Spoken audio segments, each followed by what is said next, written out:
아주 요약적으로 성경적인 가정의 핵심 원리를 말씀해 주고 있습니다. 아내와 남편과 자녀와 부모가 어떻게 아름다운 가정을 이룰지. 이제 우리 참 성경이 좋은 게, 성경은 하나님이 누구신지, 또 하나님이 우리를 위해서 하신 일이 무엇인지, 또 우리 하나님 앞에서 어떻게 하나님을 섬겨야 할지, 그거를 우리 가르쳐 줄 뿐만 아니라 우리가 이 땅에 사는 동안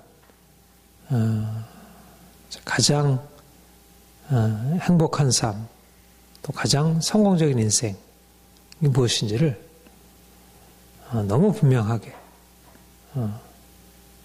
어떻게 보면 그 말 자체는 상당히 평이해 보이고 하지만 아주 핵심적인 원리를, 그러니까 어떠한 철학도, 어떤 윤리도, 어떤 종교들도 이제 하나님에 대해서 가르쳐주지 못하지만 우리가 이 땅에서 어떻게 살아가는 것이 가장 행복한 삶인지에 대해서 제대로 이 정도로 정확하게 가르쳐주는 그러한 가르침들은 없는 것 같아요. 각기 옛날에 그런 전통적인 종교나 철학들도, 그러니까 공자의 도덕이 있고, 또 소크라테스의 도덕이 있고, 나름대로 여러 이제 종교들마다 이 세상이 어떻게 만들어져 있는지, 또 인간이 어떤 존재인지, 이 세상은 어떻게 살아야 하는지, 말하자면 도덕, 윤리를 말하고 있지만, 그러나 그 가르침들이 다 결국은 하나님이 만들어 놓은 것을 하나님을 알지 못한 상태에서 이러저러하게 헤아려서 한 거기 때문에 그 가장 깊은 핵심, 본질을 이렇게 제대로 드러내지 못하고요.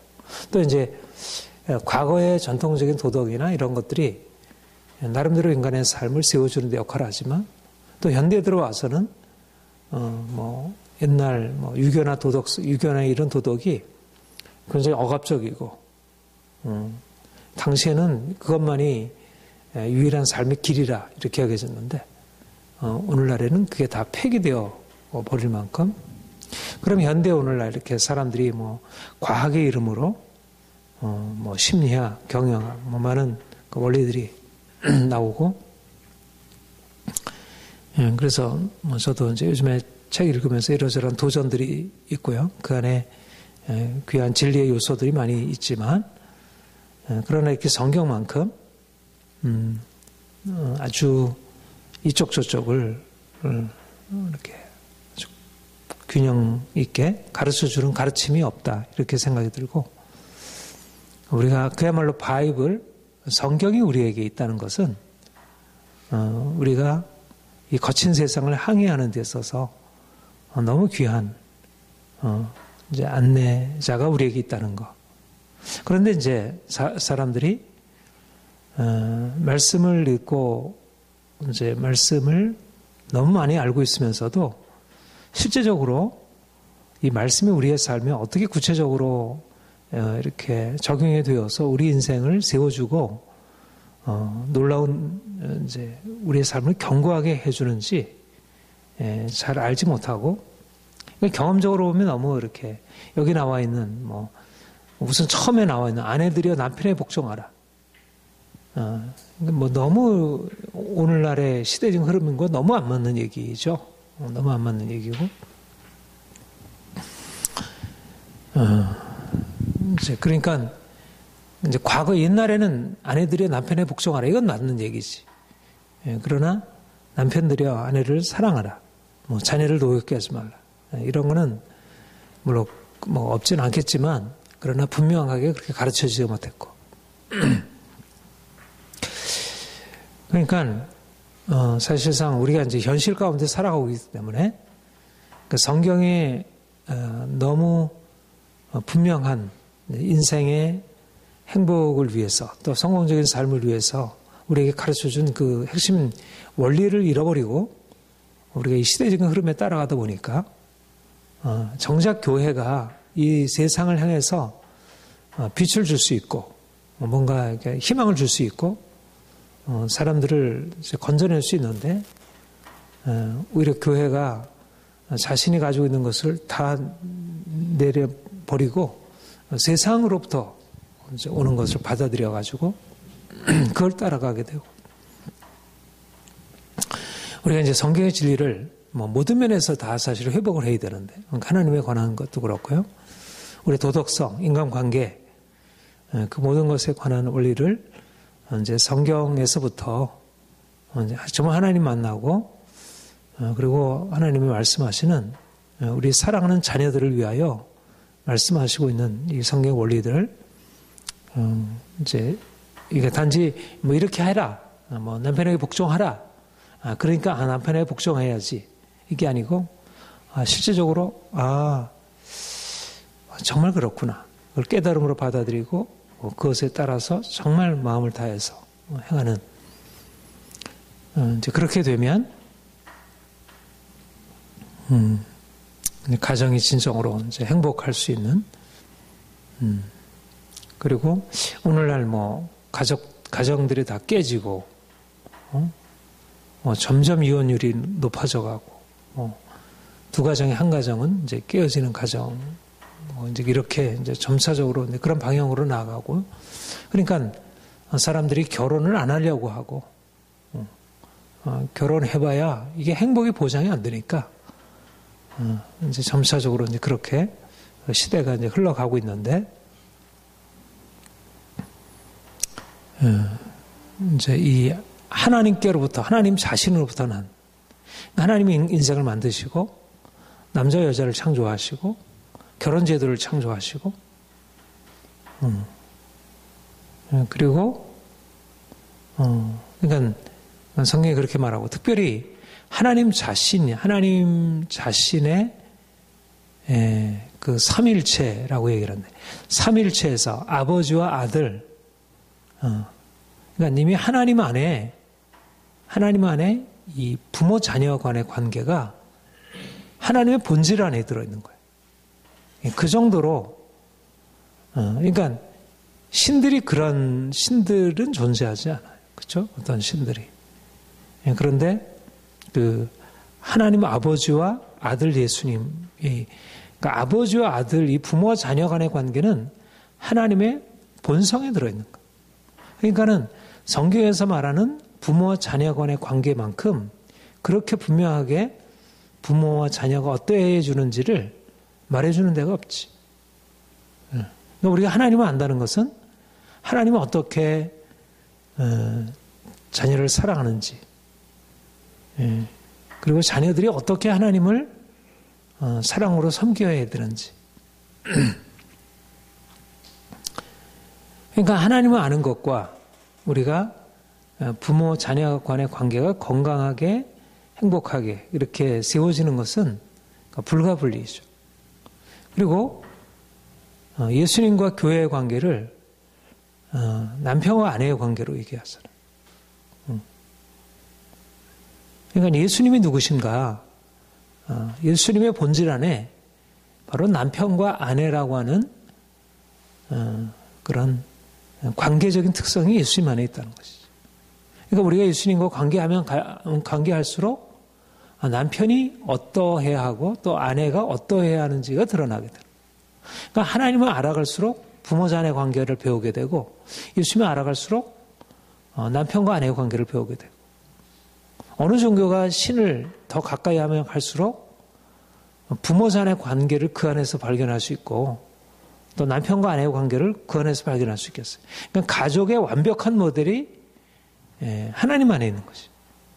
그러니까 우리는 하나님을 더 깊이 아는 것과 인생의 가장 행복의 기초, 인생의 가장 중심, 기본 원리가 담겨있는 이 가정의 원리가 그 안에서 깨달아지고 그 안에서 온전케 되고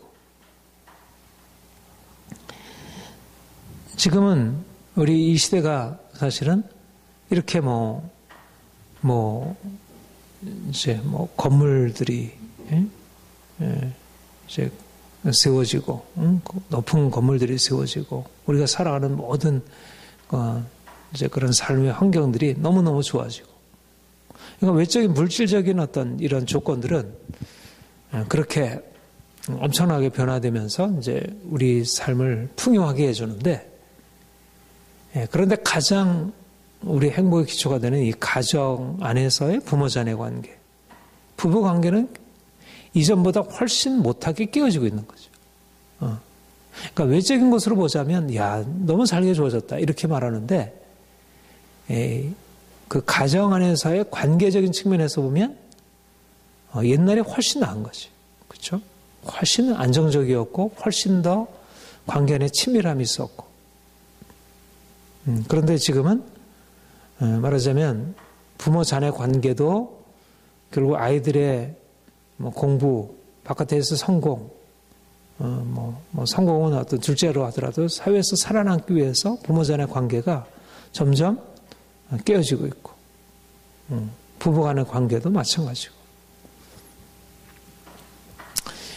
이제 그만큼 사실은 저는 이제 교회의 가장 중요한 사명이 하나님을 더 깊이 알고 또 우리 주님을 더 깊이 알아가면서 이 성경적인 원리를 가지고 가정을 세우는 것 이게 교회가 오늘날 이 시대에 감당할 아주 핵심적인 사명이라 여겨지고 그러니까 우리가 그런 가정을 세워가고 또 그런 가정을 세울 수 있도록 우리가 먼저 이제 성경적인 원리를 우리의 마음의 삶에 체득해야 하리라 이렇게 생각합니다. 첫 번째 18절에 아내들아 남편에게 복종하라. 이는 주 안에서 마땅하니라. 하나님이 남자와 여자를 지으시고 둘이 부모를 떠나 하나가 되라 이렇게 말씀하셨어요. 하나가 되기 위해서 그 필요한 게 뭘까? 이제 요즘에 이제 심리학적인 조건을 가지고 일하자면 화성 남자, 금성 여자. 그래서 남자는 남자의 특성이 있고 여자는 여자의 특성이 있으니까 남자는 여자의 특성을 잘 존중하고 여자는 남자의 특성을 잘 존중해서 상대방을 잘 이해하는 거. 이제 그렇게 해서 이제 그 가정이 행복할 수 있다는 사실을 얘기를 해요. 굉장히 중요한 거고 아주 이건 성경적인 원리에도 합당한 것이라고 그렇게는 생각이 돼요. 그런데 오늘날 어떤 심리학도 어떤 세상의 윤리도 그 남자가 여자가 남편에게 복종하는 것이 하나님이 여성에게 주신 여성성의 핵심이고 그것이 이게 가정을 행복하게 되는 원리라고 하는 사실을 말하고 있는 데는 없죠. 그러니까 남자와 여자는 동등한데 단지 특성이 다를 뿐이다. 남성은 더 이성적이고 여성은 좀 더 감성적이고 남자는 일들을 처리하는 데 있어서 좀 일중심적이고 여자는 관계중심적이고 어떤 이런 남성의 여성의 그런 성별로 인한 차이들을 얘기하지만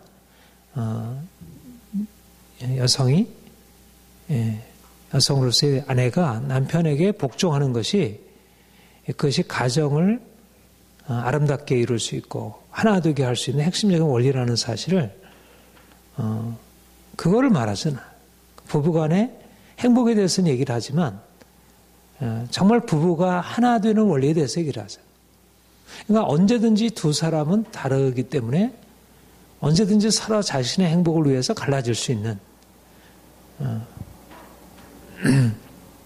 그러니까 아주 정상적인 경우에 그래도 사람들이 이제 인격적으로 성숙하고 이제 그 건강한 경우에는 뭐 부부간에 이제 큰 싸움 없이 그런 행복을 누릴 수 있지만 진정으로 남편과 아내가 성경에서 말하는 대로 부모를 떠나서 하나 되는 그러니까 아내가 남편에게 복종함으로 하나됨을 이루어가는 것은 오늘날 사람들이 이해할 수 없는 것이라.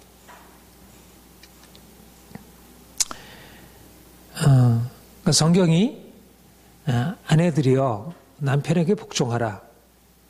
이것은 하나님의 축복이 아내에게 주어지고 남편을 통해서 아내에게 주어지고 그리고 부모를 통해서 자녀에게 주어지고 그를 통해서 대대로 하나님의 축복이 흘러가는 말하자면 이 수직적인 원리가 사실은 남편이 아내의 머리가 되고 머리가 된 남편에게 아내가 복종하는 마치 우리가 뭐 머리가 위에 있고 손과 발은 밑에 있고 머리가 명령하고 손과 발이 그 명령을 따라 행하는 것은 이거는 몸이 하나 되어서 건강한 삶을 유지하기 위한 누구도 부인할 수 없는 원리잖아요. 근데 만약 이게 머리가 그 기능을 제대로 하지 못하고 몸이 그 기능을 제대로 하지 못하면 이거는 병든 게 되지.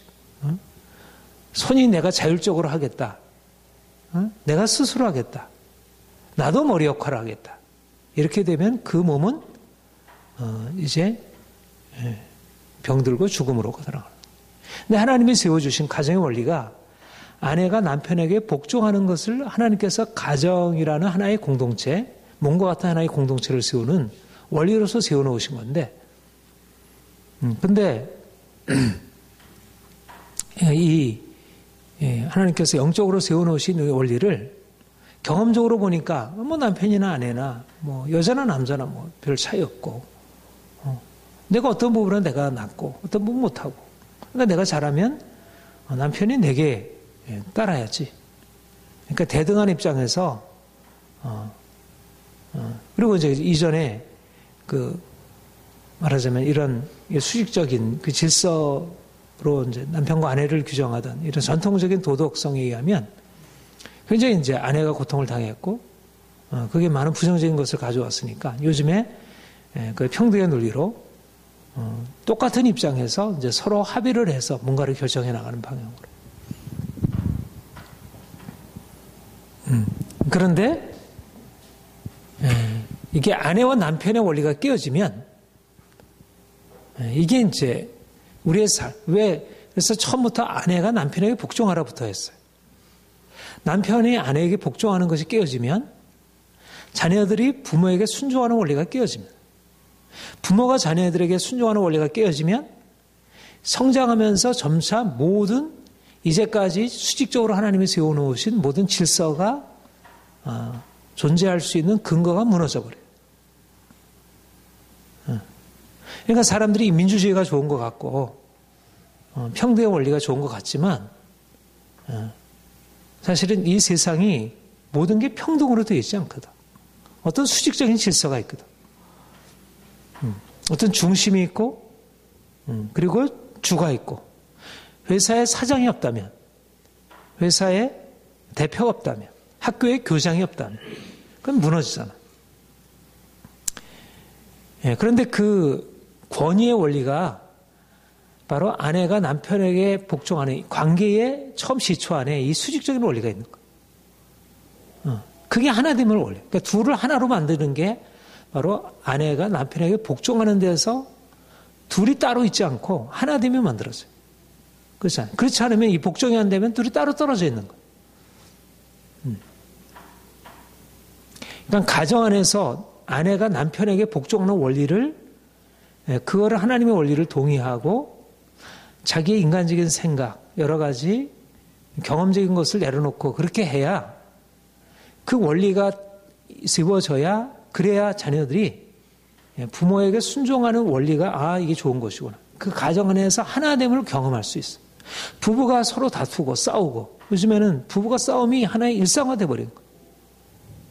그러니까 부부가 싸우는 것을 보면서, 부모가 싸우는 걸 보면서 자녀들이 부모에게 순종할 수가 없는 거지.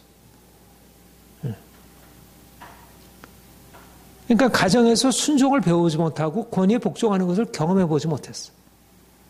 학교에서 선생님에게 따라갈 수가 없는 거야. 사회에 나와서 자기 위에 있는 권위에 복종할 수가 없는 거야. 그러니까 오늘날은 말하자면 이 자율성, 스스로 하는 거, 이게 이제 하나의 민주주의, 이게 하나의 보편적인 원리가 되면서 그 안에 있는 긍정적인 요소가 있지만, 그러나 이게 하나님이 세워놓으신, 하나님을 원리로 해서 모든 것들이 이렇게 수직적으로 내려오는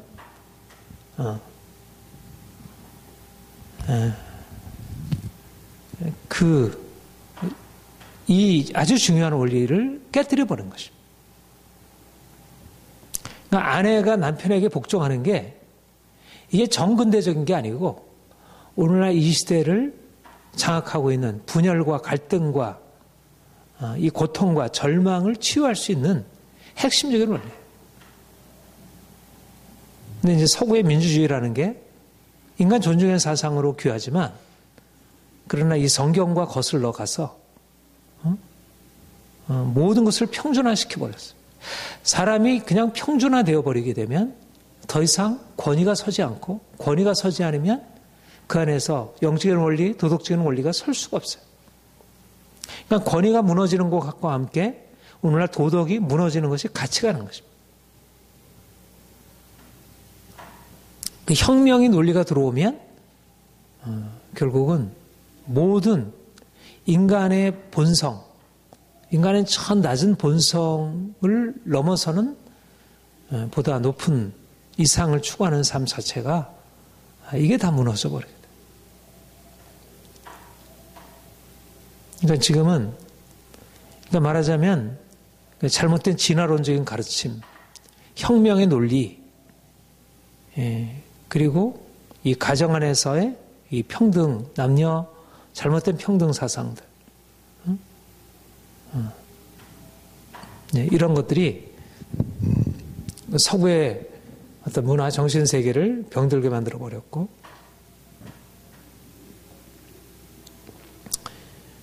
그리고 이제 이게 교회까지도 들어와서 더 이상 말씀이 전파가 안 되는 거예요. 말씀을 전하는 교역자도 자기 생각에 마음에 안 들면 따라갈 수가 없는 거예요. 이미 너무 이게 익숙해 있어가지고. 이게 어디서부터 비롯됐냐면 아내가 남편에게 복종하는 것을 보지 못한 거예요. 자녀들이.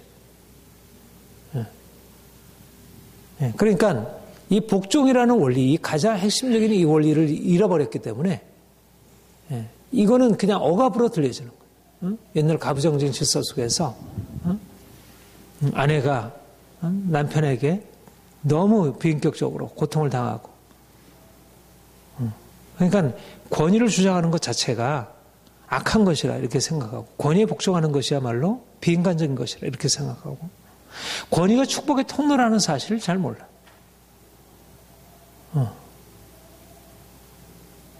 남편에게 복종할 때 남편의 권위가 세워지면 아내가 그 남편의 세워진 권위를 통해서 권위 안으로 들어가요. 이게 성경적인 원리. 권위를 세우면 자기 안에 권위가 부여돼. 근데 권위를 부정하게 되면 자기의 권위도 부정하게 돼. 그러니까 아무리 남편이 잘못해도 잘못한 남편의 권위를 부정하는 것보다 남편의 권위를 세워주는 아내가 훨씬 더 가정을 건강하게 세울 수 있어요. 그러니까 오늘날 현대 민주주의적인 발상 안에 너무 긍정적인 가치, 인간 존중, 아랫사람을 존중하고, 이거는 정말 귀한 진리를 내포하고 있지만 이게 권위를 부정하고, 가정에서 아내가 남편에 대해서 대들고 무시하고 자기 마음대로 하고, 이제 그러면서 이제 또 요즘에는 경제적으로 이제 아내들이 어떤 그 힘을 갖게 되면서 남편과 아내의 어떤 그런 질서를 더 이상 인정하지 않게 되고. 그러니까 지금은 중요한 게 그러니까 성경적인 그런 그러니까 원리가 인간의 원리가 남성에게는 이렇게 다스리고자 하는 원리를 주셨어요. 여성에게는 따르고자 하는 원리를 주셨고. 그게 본성에 사실 부합한 거예요. 물론 개인적인 특성의 차이도 있지만 하나님이 그렇게 심리적으로 또 신체적으로 여러 가지 면을 그렇게 만들어 놓으세요. 그러니까 사랑과 복종의 원리는 이거는 단지 과거 이게 아니고 이거는 인간의 하나님이 그렇게 만들어 놓으시게 인간에게 심리적으로 정서적으로 의지적으로 다 그러한 특성을 부여하셨어요. 그러니까 이거는 인간 본성에 부합한 거예요. 복종이 여성들에게는 진정한 의미에서 힘든 게 아니고 그거는 오히려 그들의 본성에 부합해. 물론 성경적인 것이긴 하지만 아무튼 오늘날 이 시대에 하나님이 남편과 아내를 어떤 수직적인 권위 아래 두셨다는 것을 마치 몸이 머리의 권위 아래 있다는 것이 이게 자존심 상하는 게 아니잖아. 그건 하나됨을 위해서 마땅한 거지. 머리가 머리에 있고 손발이 아래에 있어야지. 손발이 머리와 함께 나란히 있으면 그게 이상한 거지. 근데 이런 수직적인 질서를 마치 이게 그 자체 억압적인 것이냐.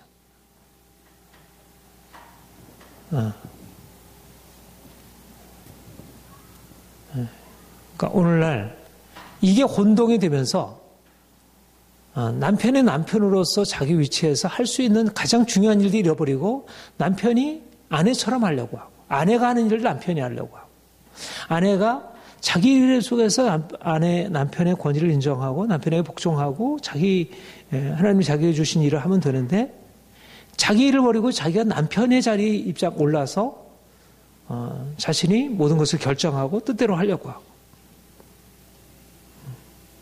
그러니까 온통 뭔가 질서가 없이 그냥 개인적인 특성에 따라서 남편이 뭐 돈을 많이 가지고 있어, 남편이 뭐 말이 많으면, 남편이 무엇을 할 수 있으면, 아내가 뭘, 그러니까 즉흥적으로 가정마다 다 다르고 공통되는 원리가 없는 거예요.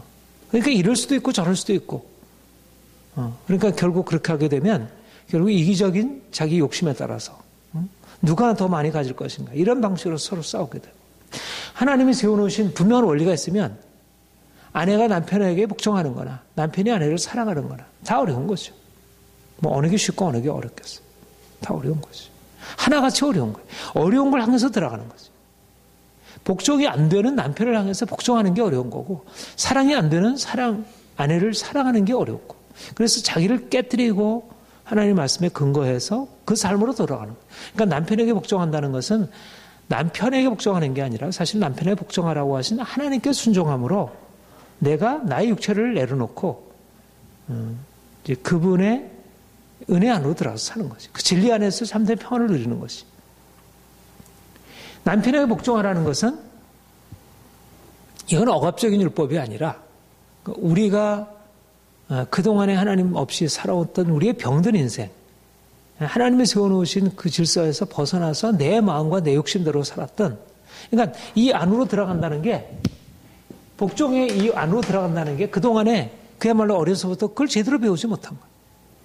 부모에게서 엄마가 아빠에게 제대로 복종하는 것을 보질 못한 거예요.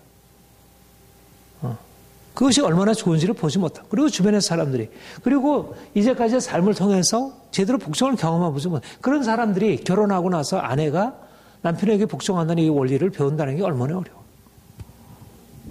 죽음이죠.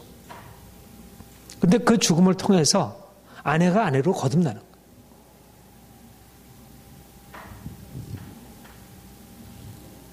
이거는 겉으로는 피상적으로 보면 아내들에게는 너무 억압적이고 남자들에게는 남편들에게는 너무 호의적이다 이렇게 여겨지지만 그러나 이거는 남편이든 아내든 다 인간으로서 제대로 할 수 이미 죄 가운데서 이 원리를 거슬려 행했던 인간이 사람들이 이 성경적인 원리 안으로 들어간다는 게 사실 해도 잘 안 되는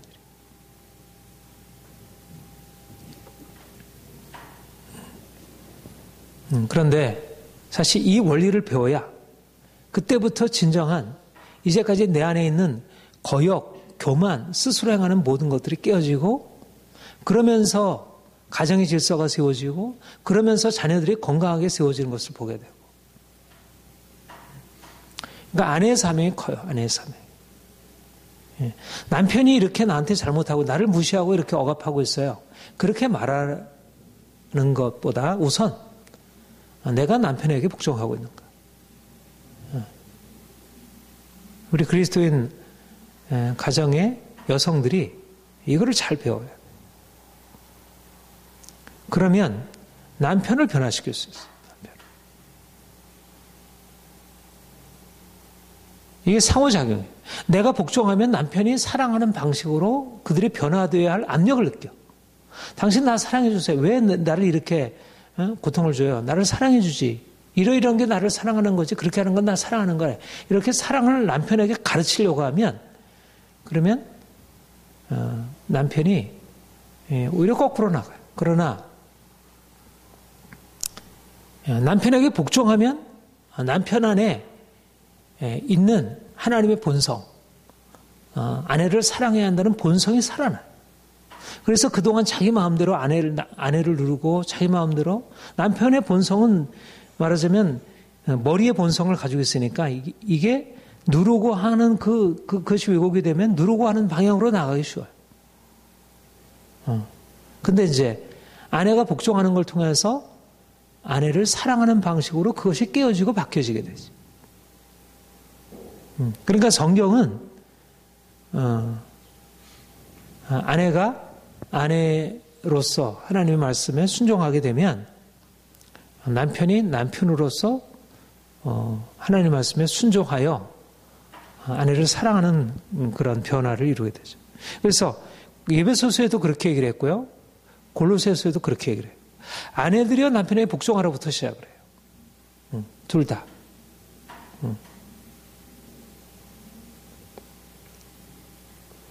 그러니까 우리가 생각할 때는 남편이 아내를 사랑해줘야 그래야지 아내가 남편에게 복종하지. 이렇게 생각을 하지만 그러나 오히려 성경적인 것은 아내가 남편에게 복종하는 원리를 행하는 것이 이게 더 자연스러운 건가 봐요. 특별히 주인된 인간에게 있어서. 두 번째는 남편들 아내를 사랑하라. 그렇게 하지 말라. 머리가 몸을 사랑하듯 남편은 아내를 사랑하라. 그렇게 말씀하십니다. 남편을 머리라고 말하는 것은 단지 지배하는 권위를 말하는 게 아니라 머리에 머리됨은 어떤 머리가 몸을 건강하게 행복하게 만드는데 머리의 사명이 있잖아요. 그건 자연스러운 머리의 바람이지. 그렇죠? 머리가 너 내 말을 들어야 할 때 머리 자신을 위해서 그러는 게 아니라 몸 전체가 건강하고 행복해지기 위해서 머리가 이제 온몸을 통제하고 다스리는 일들을 하려고 하는 거잖아요. 그렇죠? 그러니까 머리가 자기 자신을 위해서 아내를 누르고 남편이 그리고 자녀들을 억압하고 이거는 머리라고 하는 의미를 제대로 이해를 못하는 거죠. 머리에 머리 되면 성경에서 남편이 아내의 머리 된다고 할 때 그것은 지배하고 누르고 그런 개념이 아니라 그 머리로서의 그 기능을 가지고서 아내를 정말 자기 몸처럼 사랑하고 그렇게 어떤 정말 온전하게 정말 행복하게 그러니까 아내가 머리의 기능을 잘 한다면 어떤 게 머리의 기능? 네 말을 잘 들어. 뭐 이것도 머리가 역할을 잘하고 있다는 것도 되겠지. 그러나 정말 머리가 제대로 잘 기능하냐, 그걸 보려면 몸이 어떠냐를 보면 알지. 몸이 건강하고 몸이 평안하고 행복해. 그것은 머리가 좋은 거죠. 머리가 나쁘면 온몸이 고생을 하지. 그렇잖아. 머리가 나쁘면 먹는 것도 제대로, 먹는 것도 제대로 못 먹지. 입는 것도 제대로 못 먹지. 어떻게 살아야 할지를 모르고. 머리가 나쁘면 그거는 온몸이 고생해. 머리만 고생하는 게 아니라 머리는 덜 고생하지. 고생하는 짓을 잘 모르지. 근데 그걸 느끼는 거는 어디가 느끼면 몸이 느끼잖아. 마찬가지로 이 남편 구실 제대로 못하면 남편도 고생하지만 온몸이 고생을 하는 거야. 온몸이. 아내가 고통스러운 거야. 근데 아내가 고통스러운 거는 결국 머리가 제대로 사랑하지 않는 거죠. 그러니까는 머리가 너는 명령을 혼자 다 명령하고 아무것도 하지 않고 명령만 해서 좋겠다. 그게 아니죠. 이렇게 명령을 해서 그렇게 뭔가를 그렇게 권위를 행사함으로 온몸이 편해야지. 아내가 행복해야 하고 그리고 온 가족이 행복해야지. 진정한 의미에서 이게 진정한 의미에서 가부장적인 질서죠. 진정한 의미에서 가부장이라는 것의 질서는 그런 의미예요. 아내가 행복하고 자녀들이 행복하고 남편의 권위가 서고 부모의 권위가 서고. 그러니까 오늘날 가정, 너무나 많은 가정 안에 일단 이 질서가 무너져 있으면서 아내는 남편에게 치받고 올라오고 남편은 자기가 여러 가지 육체적으로나 여러 가지 면에 힘이 있으니까 그 아내를 누르고 정서적으로 강하니까 누르고 하나님 주신 어떤 서로 이렇게 섬기라고 주신 이성적이고 또 의지적이고 어떤 신체적인 힘 이런 것들을 정서적인 이런 특성을 아내를 고통을 주고 억압하고 그래서 너무나 많은 아내들이 남편에게 신체적으로 폭력을 당하기도 하고 또 신체적인 폭력이 아니어도 언어로 폭력을 당하고 정서적으로 폭력을 당하고 그래서 상처받고 그러니까 그렇게 이제 남편으로부터 사랑받지 못하고 남편으로부터 세움받지 못하고 그 엄마에 의해서 양육되는 그 아이들은 함께 그것과 함께 병들고 또 반항하게 되고 그러니까 아이들이 진정으로 행복하고 한 것은 아내가 남편에게 복종하고 남편이 아내를 자기 자신처럼 사랑하는 그 부모의 그런 관계 속에서 이게 인생이 너무나 아름다운 것이구나. 그러니까 관계의 첫 모델을 보는 게 그것을. 자기 자신을 사랑해 주는 것에서 관계를 경험하고 또 부모와 엄마 아빠가 서로 사랑하고 존중하고 약한 아내를 높여주고 또 여러 가지 연약함이 있는 남편을 또 복종하고 그러면서 둘이 진정 하나됨을 이루는 걸 보면서 인생이 정말 아름답구나. 인생은 살만한 것이구나. 인생은 가치 있는 것이구나. 관계는 아름다운 것이구나. 하나님이 우리에게 오셔서 우리에게 뭘 주시기 원하시죠? 이 사랑을 주시기 원하죠. 사랑.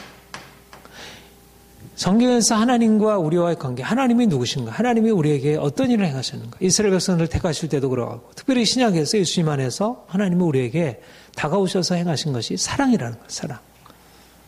근데 사랑이 어디서 나타나냐면, 그러니까 어린아이가 사랑을 두 가지 방식으로 경험하지. 하나는 자기 자신을 부모가 희생적으로 사랑한다는 거, 엄마가 그렇게 사랑한다는 거. 이게 이제 직접적으로 느끼는 경험이고, 또 하나는 중요한 경험은 아빠가 아내를 사랑하는 것을 보고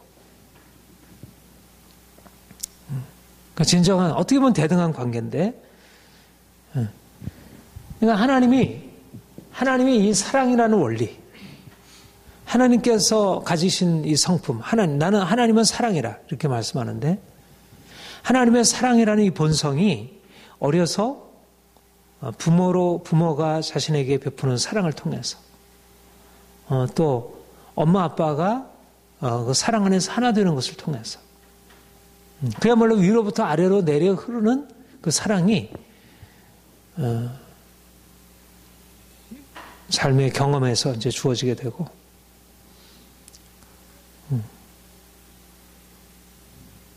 그러니까 예수님이 우리를 위하여 내어주신 그 정말 이해할 수 없는 그 사랑, 그러니까 주님이 우리를 위해서 하신 것처럼 남편이 아내를 사랑하라 이렇게 말씀하셨어요. 그러니까 우리가 주님을 만나서 주님이 어떠한 사랑인지, 하나님이 얼마나 놀라운 사랑인지를 알면서 아무리 내가 뭐 아내를 사랑하려고 한다 하더라도 마치 아내가 남편에게 복종하기가, 그 연약한 많은 남편에게 복종하기 얼마나 힘들어요. 인간의 생각으로 너무 힘든 거예요. 마찬가지로 내가 사람인데 이미도 나는 사랑을 제대로 받지 못하고 너무 많은 상처가 있고 내 안에 이 자기중심성, 이 욕심, 그것대로 하려는 그 본성이 강한데 그걸 내려놓고 내가 예수님이 그렇게 하신 것처럼 사랑한다는 것은 우리 인간 본성으로서는 제대로 할 수 없는 거지. 하나님은 물론 우리에게 각 사람이 주신 자연적인 본성은 있지만, 그러니까 남편이 아내를 사랑하라. 이거는 그러니까 우리가 하나님을 알아가면서 하나님이 우리에게 주신 은혜를 통해서 회복되어지는 본성, 하나님이 우리에게 원래적으로 주신 본성, 하나님이 인생에 오셔서 하나님의 형상대로 지으신 인생에 오셔서 그분의 형상을 회복시키면서 그것이 나타나는 게 바로 남편이 아내를 사랑하는 일이고 부모가 자식을 사랑하는 일이고 서로 사랑하는 일이고, 그 사랑의 경험이 바로 가정 안에서 남편이 아내를 사랑하는 것에서부터 시작하다는 거예요. 마치 아내가 남편에게 복종함을 통해서 자녀들이 모든 권위에게 복종하는 그 복종의 원리를 배우듯이 남편이 아내의 사랑을 통해서 자녀들이 사랑이라는 아주 중요한 인생의 원리를, 관계의 중요한 원리를 배우고 자기를 내어주는 사랑, 자기를 주장하는 사랑, 지배하고 누르고 그런 억압이 아닌 남편을 다스리라 말하지 않고 사랑하라 말했어요. 사랑하라. 지배하라고 말하지 않고 사랑하라 말했어요. 그러니까 복종과 사랑은 사실 별개, 어떻게 보면 서로 다른 거잖아요. 그러니까 복종에 맞는 것은 지배하라는 게 맞잖아요. 그러니까 인간적인 이성으로 말하자면 아내는 남편에게 복종하고 남편은 아내를 지배하고, 이게 그 말의 어구로 맞는데, 근데 성경은 아내는 남편을 복종하고 남편은 아내를 사랑하고, 아내가 남편을 사랑하라 말하지 않고 복종하라 말하고 있고, 사랑의 방식은 복종이고 남편이 아내를 다스리는 방식은 사랑이라는 거죠. 아내가 남편을 다스리는 방식이라, 그게 다스림이라. 예수님이 그렇게 하셨다는 거예요. 그러니까 머리는 다스려야죠. 가정을 다스려야지. 아내를 다스려야지. 머리라는 말. 근데 그 다스림이 사랑의 방식으로 다스리는. 그 세상처럼 그렇게 자기 이익을 위하여 자기 욕심을 채우기 위해서 아내를 희생하고 사람들을 희생하는 방식으로 다스리는 게 아니고, 그러니까 사람들이 가지고 있는 권위에 대한 부정적인 생각은 다스림이라는 것이 다 자기중심적이고 밑에 있는 사람을 억압하는 다스림이었다. 그런데 주님은 다스림의 새로운 모델을 보여주는 거죠. 네? 아내가 사랑하라고 할 때 사랑이라고 하는 것이 지배가 어떤 것인지, 진정한 다스림 통치가 어떤 것인지 아주 핵심적인, 사랑이야말로 가장 강력한 다스림이고 다스림의 최상이라는 것. 그러니까 우리가 사랑할 줄 안다는 얘기는 다스릴 수 있다는 얘기예요. 성경적으로 말하자면. 그러니까 사랑하는 사람은 내가 사랑하는 대상을 향하여 강력한 다스림을 행할 수가 있어요.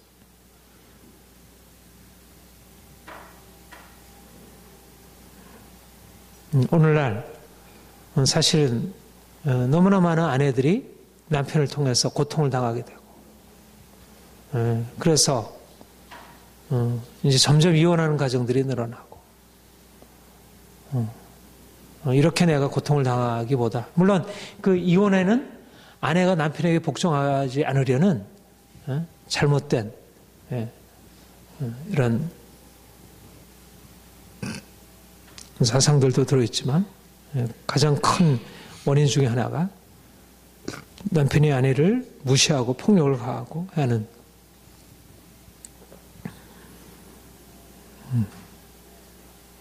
그러니까는 이제 이러한 잘못된 사랑 때문에, 이건 뭐 사랑, 제대로 된 사랑이에요. 그러니까 결국 그렇게 그 밑에서 사는 자녀들이 그 아내, 부모의 고통, 남편의 그 아주 불합리한, 그 아주 악한 그런 걸 통해서 권위를 부정하고, 또 그 상한 것 때문에 평생을 왜곡된 삶에 대한 사랑이라는 것이 존재하지 않는다. 사랑이라는 게 어디 있느냐, 이 세상에. 자신의 인생의 경험 속에서 부모에게 자기가 받은 것도 그렇고, 엄마 아빠가 보여준 것도 그렇고, 그러니까 자기가 가지고 있는 가장 어렸을 때 그 자기 안에 머리에 각인된 모습은 인생은 사랑이라는 게 존재하지 않는 거예요. 그러니까 남편이 아내를 사랑하는 것이 사랑의 핵심적인 모델인데, 그 모델을 보지 못하니까 결국 점차적으로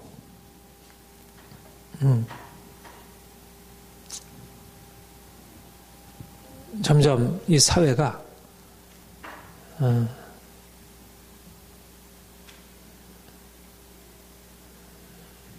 이제 그런 사랑이 부재하고 이기적이고, 다 자기 것을 위해서, 그러니까 뭐 서로 자기 이익을 쟁취하기 위한 싸움이죠. 모두 이 사회가 사랑으로 희생하고 이런 게 없잖아요.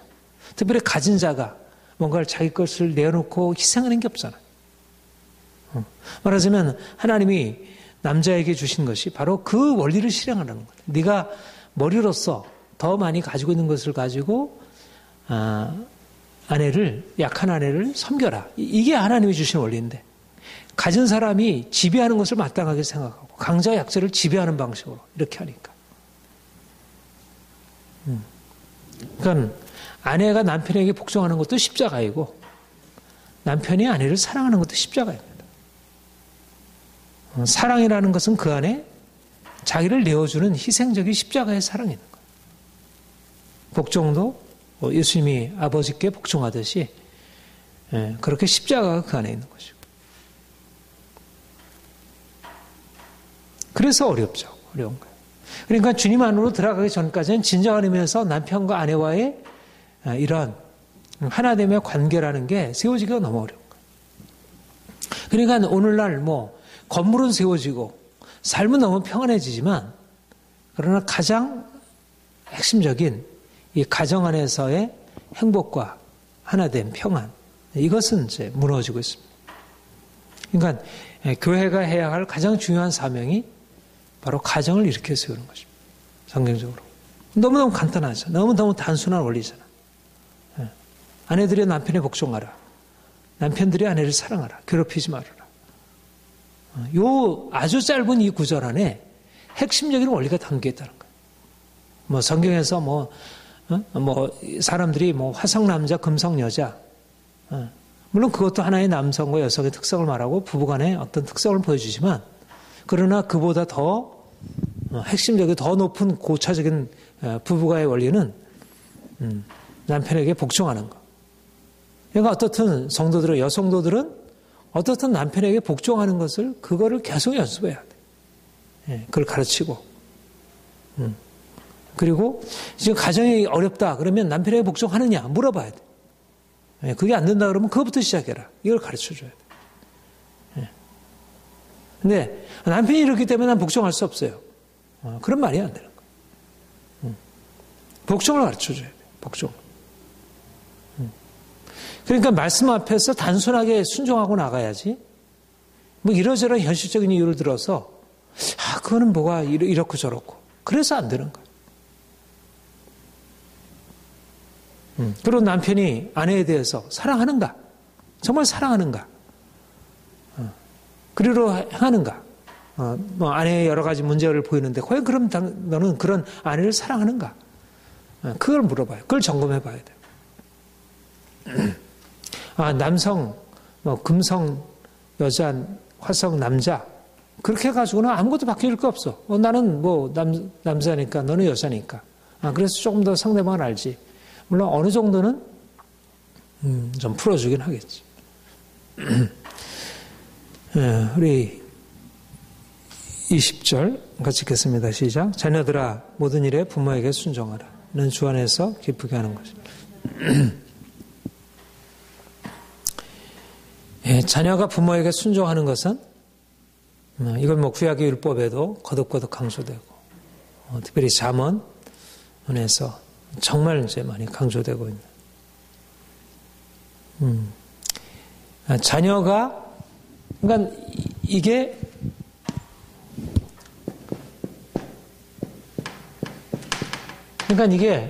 가정의 두 원리가 말하자면 남편과 아내와의 관계이고 부모와 자녀 간의 원리인데 원리가 조금 다르게 언어가 조금 다르긴 하지만 둘 다 사랑과 복종, 사랑과 순종이라는 것은 똑같죠. 그러니까 성경의 원리는 기본적으로 이 두 가지 원리에서 지탱된다는 거예요. 이게 가정 안에서 배워야 되고 이게 사회에도 동일하게 적용된다. 우리가 이제 다음 시간에 보겠지만 종과 상전의 관계도 마찬가지고. 이게 수직적인 원리가 말하자면 사랑은 좀 더 수평적인 그런 것을 지향한다면 복종, 순종은 수직적인 원리죠. 그러니까 전통적으로 너무 수직적인 원리가 강조가 됐어. 아내가 남편에게 복종하는 거. 자녀들이 부모에게 순종하는 거, 효도하는 거. 수직적인 원리가 강조가 되면서 수평적인, 밑에 있는 사람이 너무 고통을 당했어. 그래가지고 이게 잘못되었다. 그래서 권위를 부정하고 남편이든 아내든 평등하다. 그리고 부모든 자식이든 약간 성장할 때는 필요하긴 하지만 그러나 기본적으로 똑같다. 이러한 또 수평적인 원리가 하나의 대세로 들어가면서 이게 순종의 원리, 이 복종의 원리가 깨어진 것입니다.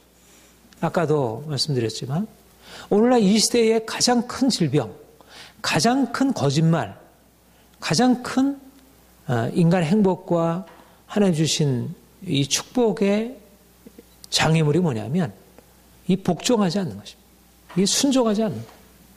이 강력한 문제예요. 강력한. 이게 이 세속적인 원리가 교회 안에도 들어와서 교회를 더럽히고 교회 권위가 무너지게 되고 더 이상 목사로서 목사 자신도 정말 성도들을 사랑하기보다 자기 욕심대로 행하고 그걸 보고 목사님이 저러니까 우리가 왜 순종을 해? 이러면서 이제 막 올라오고 싸우고 데모하고 이게 하나의 교회도 하나의 세속 사회와 똑같은 문화가 되어버렸어요. 그러니까 세속 사회는 그런 이성적인 원리 가지고 하니까 그 나름대로 통제가 되는데 이 교회는 성경적인 그렇게 되면 성경 원리가 무너져 버리게 되니까 사회보다 더 심각한 문제가 있는 거예요. 사회가 이렇게 밑에서 치고 올라오는 것보다 사실 교회 안에서 이것은 더 심각한 문제를 가지고 있어요. 그런데 성경이 얘기하는 인간의 불행의 시초, 불행의 씨앗이 뭡니까? 이 불순종이잖아요. 하나님께 대한 불순종이 시작이잖아요. 이게 진노를 가져온 거죠. 그리고 하나님이 이스라엘 백성들을 택하셔서 그들을 불러 말씀하실 때 순종을 말씀하셔. 순종하면 복, 불순종하면 너희가 저주.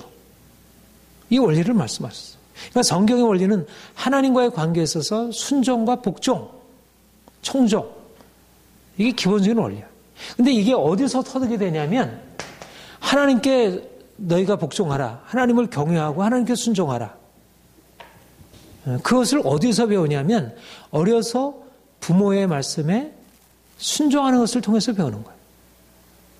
그러니까 순종을 통해서 자연스럽게 몸에 순종이 좋은 가치구라는 것을 경험하고 그런데 순종은 어려운 거예요. 마치 아내가 남편에게 복종하는 것도 쉽지 않듯이 자녀들이 뭐 자연적으로 그 아이가 힘이 없으니까 부모에게 순종하는 게 마땅하잖아요. 그런데도 순종이 쉽지 않은 거예요. 인간의 본성이, 죄악된 본성이 순종을 계속 막고 이러저러한 핑계를 대가지고 육체의 욕심대로.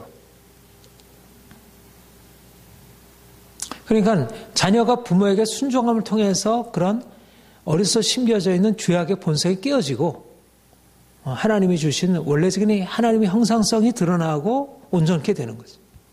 말하자면 부모에 대한 순종의 훈련이 그로 하여금 잃어버린 하나님의 형상을 찾게 하고 건강을 찾게 하고 제대로 된 삶을 상해서 그리고 그 순종을 통해서 부모의 순종을 통해서 뭘 보게 돼? 하나님의 법, 하나님의 질서, 하나님의 도, 하나님의 길을 배우는 거죠. 그러니까 인생이 어떻게 행복한지 진정한 축복과 축복과 성공과 부와 명예와 이 길로 들어갈 수 있는 길을 순종이라는 이 한 가지에서 배우는 거죠. 순종이라는 게 무너지면 결국 자기 욕심대로 행하게 되고 자기 욕심대로 행하게 되면 결국 사단이 와서 이게 행복이야. 그렇게 하면서 인생을 완전히 무너뜨려 버리게 되는 거예요. 그러니까 순종은 모든 다른 계명에 그래서 인간이 하나님 외에는 다른 신을 섬기지 말라 1계명 그리고 사람에 관계된 계명은 부모를 공경하라. 그게 사람에 관계된 모든 계명에 앞서 있는 것이죠. 왜냐하면 이 계명이 무너지면 자녀가 부모에게 순종하는 계명이 무너지면 그 뒤에 살인하지 말라, 간음하지 말라, 도적질하지 말라 이게 어떻게 세워져요? 이거를 부모에게 배우지 않았으면 이걸 누구에게 배우겠어요? 하나님이 이미 본성 안에 심어준 것이지만 그 본성이 이러저러한 저기로 이게 왜곡이 돼 있는데 부모가 이걸 가르쳐주지 않으면 율법이 그들의 삶 가운데 들어올 수 없지. 그러니까 잠언에는 아비의 법, 어미의 법이라 이렇게 얘기를 하죠. 율법이 아비와 어미, 엄마와 아버지를 통해서 율법이 전수가 되고 율법을 통해서 그들의 인생이 하나님 뜻 가운데 견고하게 돼요. 그러니까 부모의 가장 큰 책임은 자녀들에게 율법을 가르쳐서 그들로 하여금 이 죄악된 삶에서 자신을 지킬 수 있도록 많은 그 거짓말과 그런 유혹으로부터 자신을 지킬 수 있도록 그게 부모의 책임이고 자녀는 부모에게 순종하는 것을 통해서 그 부모로부터 흘러오는 하나님의 축복의 원리, 인생을 축복받을 수 있는 권리를 배우는 것이. 그런데 오늘날 자녀들이 부모에게 순종하는 이 원리가 이게 어떻게 보면 우리 본성에 너무 부합하잖아요. 자녀들이 말을 안 듣는 거 보면 부모가 화가 나는 거예요. 그런데 부모가 잘못된 어떤 권위를 행함으로 자녀들이 거역을 정당화하고 점점 또 이 시대의 문화가 민주주의, 잘못된 민주주의적인 이런 것들이 순종을 오히려 인간적이지 못한 것으로 보고 그래서 자기 마음대로 결정하고 자기의 생각대로 자기의 판단대로 행하도록 그렇게 부추기고 자율성이 중요하지만 자율성이 나름대로의 성장의 하나의 중요한 모델이 하나의 토대가 되지만 이렇게 순종을 어려서부터 배우지 못했기 때문에 자기가 항상 모든 것의 판단의 주체가 되는 거예요. 누구도 따라야 할 뭐가 없는 거예요. 그러니까 오늘날 다 각자가 자기 뜻대로. 그러니까 너무 많은 경우가 공동체가 있다고 하지만 학교든 직장이든 어디든 리더가 더 이상 리더로서 능력이 있으면 리더로서 인정받지만 능력이 없으면 그대로 또 부정당하고 공동체가 세우지를 못하는 것입니다. 이익에 따라 움직이고 자기 욕심에 따라 움직이고 힘의 논리에 따라 움직이고 언제든지 불안한 거예요. 그러니까 자녀들이 부모에게 순종을 통해서 하나님의 법, 하나님의 질서를 배우게 되고 순종하게 되고 그걸 통해서 그다음에 남편에게 아내들은 여성들은 남편에게 순종하는 것을 배우고 또 회사나 이런 어떤 사회 공동체에 가서는 리더에게 복종하는 것을 배우고 그러니까 어떤 공동체든지 사실 복종, 순종이 하나의 그 공동체를 하나로 만들어줄 수 있는 핵심적인 원리인데 결국 순종을 배우지 못하면 어려서 부모에게서 순종하는 것을 배우지 못하면 자기의 마음에 들지 않으면 어떤 공동체도 자기에게 유익이 안 된다고 생각하고 그것을 고통으로 느끼게 되고, 그러니까 자기가 마음대로 할 수 있는 것으로 하려고 하니까 결국 그것은 온전하게 자기를 위한 것이 될 수 없는 것이죠. 그러니까 부모에게 순종을 배운 아이가 어디 가든지 어느 공동체에 가든지 그 질서를 따를 수 있는 힘을 가지고 있는 거죠. 왜냐하면 자기를 내려놓고 상대방을 이해하고 또 공동체 전체를 위하고 공동선을 위하고 질서를 위할 수 있는 그런 걸 배우게 되니까. 근데 오늘날 아이들이 다 자기 마음대로 하니까 학교에 가서도 선생님이 뭐라고 하든 자기가 자고 싶으면 자고 놀고 싶으면 놀고 전혀 안 한 것 없이 이제 나중에 사회에 와서 어쩔 수 없이 살아가려고 하니까 어쩔 수 없이 돈 때문에 싫지만 복종하는 척이라도 해야 하고.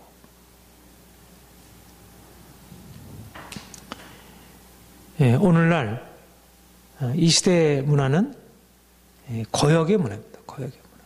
이 민주주의가 병든 민주주의, 불순종을 오히려 인간의 마땅한 권리라고 말하고 있는,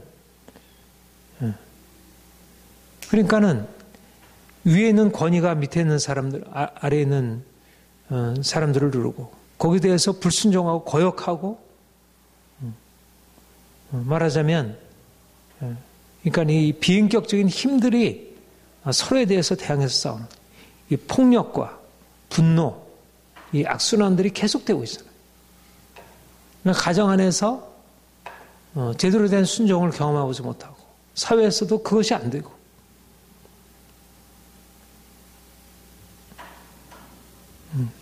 그러니까 이러한 어떤 이 가정 안에서의 부정적인 경험이 사회에서의 뭐 데모하고 뭐 그렇게 싸우고 하는 그런 것을 보면서,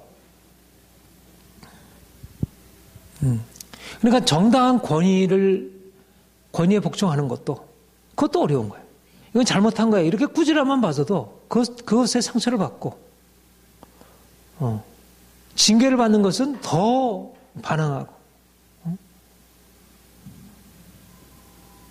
그러니까 악이 성행하지만, 이 죄악이 성행하지만 부모가 자녀들에게 순종을 가르치고 징계를 할 수가 없는 거예요. 그러니까 그들이 죄 가운데서 머물러서 벗어나질 못하는 거죠. 책망하면 오히려 반항하고, 징계하면 더 거슬러 나가고. 그러니까 그런 어떤 고집과 이런 것에 대해서 전혀 어떻게 해결을 하지 못하고. 그러니까 결국 사람들이 살아남으려면 힘 가지고 싸우는 것 외에는 없는 거예요. 어떤 법도 없고 질서도 없고 권위도 존재하지 않으니까. 이게 오늘날 병든 사회이고, 병든 사회의 출발점이 바로 자녀가 부모에게 순종하는 이 가장 첫 번째, 이거는 정말 하나의 작은 싹인데, 아이가 어려서부터 순종하는 것을 배우는 것은 그 안에 건강한 삶을 위한 가장 기본적인 싹을 키워주는 건데, 그 기본적인 것을 해주지 못함으로 평생을 거역의 문화 속에서 그냥 당하고, 자기도 이제 그런 자리에 서면 똑같은 일을 만나고, 이 사회가 이렇게 오늘 정치인들 이게 권위 존재하지 않잖아요. 누가 권위를 가지고 있다 하더라도 내가 힘으로 대항해서 하면 그 권위가 굴복하는 거잖아요. 힘에 의해서 굴복당하는 거지, 이게 권위에 대해서 존중하고 굴복하는 게 없는 거예요. 자연스럽게 하는 게 아니라 내가 옳고 너도 옳은데 내가 그냥 어쩔 수 없이 이 상황에서 밀려날 수밖에 없어. 그러니까 진정한 의미에서 복종이나 순종이 아니고, 당신이 머리니까 내가 순종하겠습니다. 당신이 대통령이니까 내가 순종하겠습니다. 당신이 의장이니까 내가 이게 아니고, 의장이라 그래도 뭔가 자기 뜻과 다르게 결정했으면 그것에 승복이 안 되는 거예요. 그러니까 모든 것은 분노와, 그러니까 밑에 있는 것은 자기 것에 관철되지 못했다는 것에 대해서 분노를 가지고 있고, 또 위에 있는 권위의 자리에 있는 것은 자기가 권위의 자리가 자기가 존중받지 못하는 것 때문에 분노하고, 그러니까 분노가 가득 차 있는 거지. 그러니까 기본적으로 성경에 말하고 있는 다스림에 대한 순종이라는 이 기본적인 원리가 무너져 있으므로, 말하자면 호미로 막을 것을 가래로도 막을 수가 없는 거예요. 남편이 아내에게 말하는 것이 아내가 복종한다는 것이 자연스럽게 얘기하면 하등에 싸울 일이 없는데 그 원리가 깨어졌으니까는 남편과 아내와의 아무런 것도 아닌 걸 가지고 싸워가지고 누가 크냐, 누가 이 일에 있어서 누가 이기느냐 이렇게 싸우고 부모와 자녀의 관계도 자녀가 부모에게 순종하는 원리가 있으면 네 알았어 이렇게 하면 될 건데 그것에 대해서 자기가 지면 안 되겠다고 생각하니까 어떻게든 관철시키려고 하고 이게 사회가 오늘날 쓸데없는 소모를 하고 있고 아무것도 아닌 걸 가지고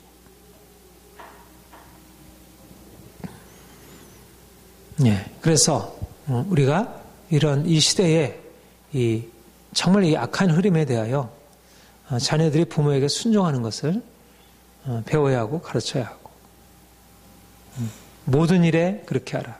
주 안에서 기쁘게 하는 것이라. 우리 21절 같이 읽겠습니다. 시작. 아비들아 너희 자녀를 노엽게 하지 말지니 낙심하지 말아라. 부모의 권위는 위임받은 권위죠. 부모가 자녀들에게 순종을 요구하고 자녀들이 부모에게 순종해야 되지만 부모의 권위는 하나님께 위임받은 권위예요. 그거는 한계가 있는 권위이고 절대적인 권위가 아니에요. 하나님의 권위는 절대적이지만 부모의 권위는 절대적이지 않아요. 부모가 자기 뜻대로, 자기 욕심대로, 자기 생각대로 자녀를 억압하거나 그럴 권리가 없어요. 자녀는 자녀의 독특한 자기 권리가 있고 하나님 주신 고유한 형상성이 있고 그리고 하나님의 법이 자녀의 권리도 지켜주고 있어요. 자녀가 순종한다고 해가지고 자녀가 그냥 부모가 가지고 있는 어떤 그냥 그 임의적인 전횡에 의해서 짓밟혀도 된다는 그런 건 존재하잖아요. 하나님의 질서 아래서 부모가 자녀를 다스려가는 것이지.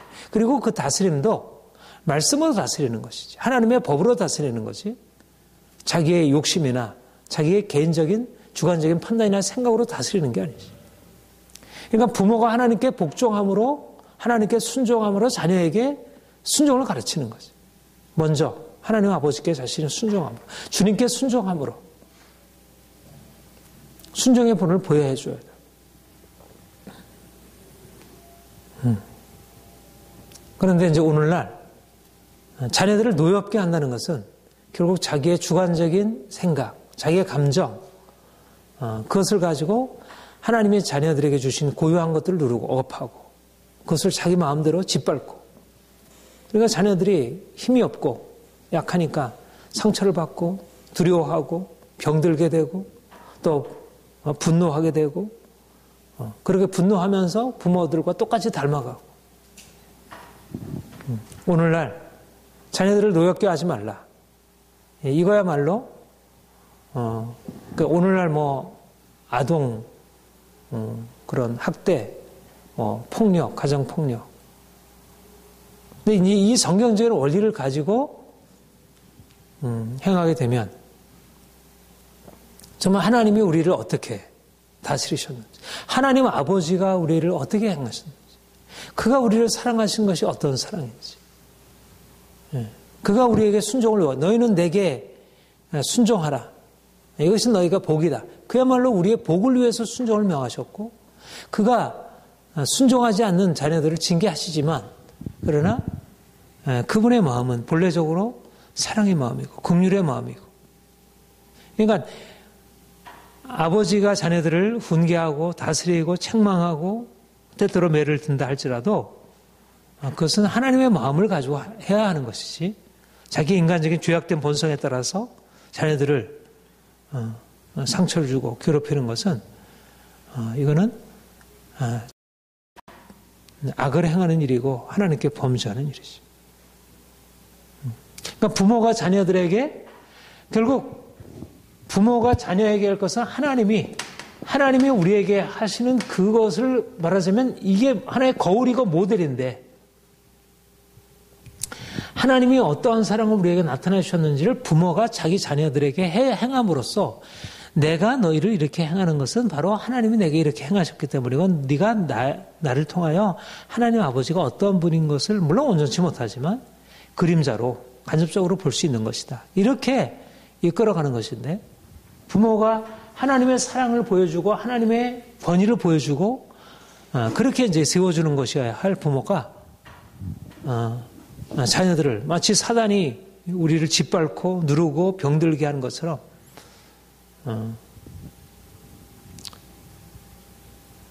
이게 이제 오늘날 깨어진 가정들, 부모에게 있어서 학대를 당하고 고통을 당하는 그런 가정들의 모습이고, 자녀들은 그런 특별히 아버지의 그런 폭력, 그것으로 인해서 자녀들이 상처를 받고 그들의 마음이 병들고